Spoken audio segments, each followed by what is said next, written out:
Israel Adesanya is the mirror image of Anderson Silva. Now, what I mean by that is that Anderson Silva is so humble and he goes by a specific game plan whenever he's outside of the cage, but then whenever he's inside the cage, he is as flashy and egotistical as possible. While Israel Adesanya outside of the cage is very, very flashy and egotistical, but then inside the cage, he always follows a specific game plan and puts his ego in the back seat, even though the crowd boos sometimes. And I definitely know that at UFC 281, Israel Adesanya will have two paths that he can choose. One is to follow his ego, and two is to follow his game plan. Honestly, it reminds me a whole lot of Tyson Fury versus Deontay Wilder, because everyone knew going into that fight, Deontay Wilder obviously had like the big power advantage over Tyson Fury. However, at the same time, Tyson Fury still had power. He still had power to knock out his opponent. However, that power differential was big, but it wasn't anywhere close to as big as the skill differential, the speed.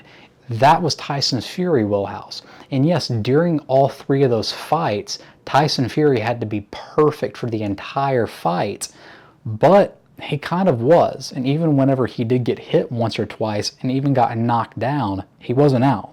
And in this fight between Alex Pereira and Israel Adesanya, I feel like the fight's going to go a very, very similar way. Even in their first two fights in kickboxing, Israel Adesanya is just clearly the better technical kickboxer, while Alex Pereira, his entire game is centered around that power. He's going to take this fight kind of like a Jared Cannonier title defense. He's going to take this fight kind of like a Yoel Romero title defense.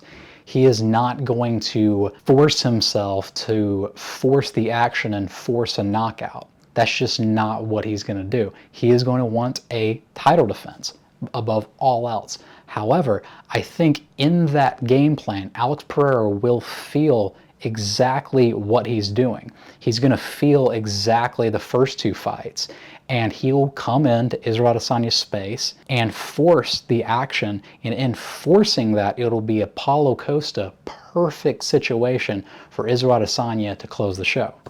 So if Alex Pereira was fighting Anderson Silva, it would be a little bit nerve-wracking because Anderson Silva would be playing with his food. He would be clowning on him, trying to get his ego involved.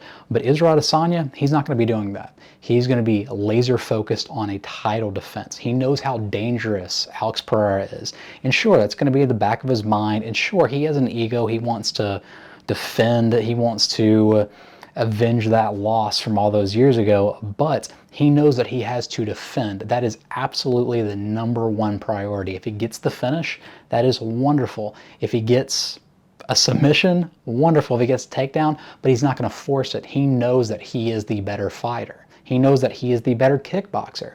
But the thing is that Alex Pereira has this power to knock him out with one punch. But Alex Pereira is not going to beat him to a decision. He's going to have to knock him out.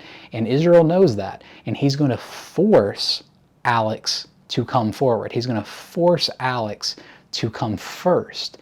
And whenever you do that against Israel Adesanya, it's not pretty. I pick Israel Adesanya to win by 5th round knockout. I mean, honestly, again, I say this every single time. At the end of the day, we have no idea who is going to win. And that's why this fight, just like the Islam Makhachev and Charles Oliveira fight, was so interesting because we have absolutely no idea what's going to happen. And that's why it's awesome. But I'll leave you with this. At the end of the day, precision beats power and timing beats speed. Hey, and if you like this video, go ahead and subscribe. I put out new videos every single week, many times more than that. Obviously, that would help me a whole heck of a lot. So thank you very much, and I'll see you in the next one.